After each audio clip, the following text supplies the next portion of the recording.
Ayan. Then, dito naman, yung isang puso.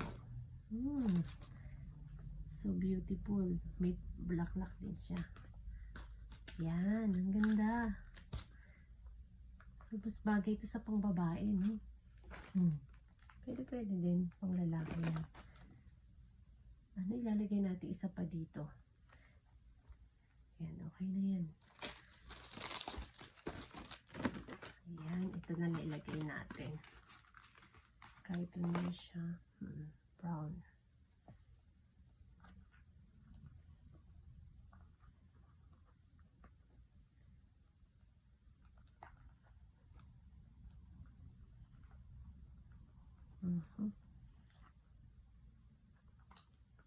Kumpit ka na.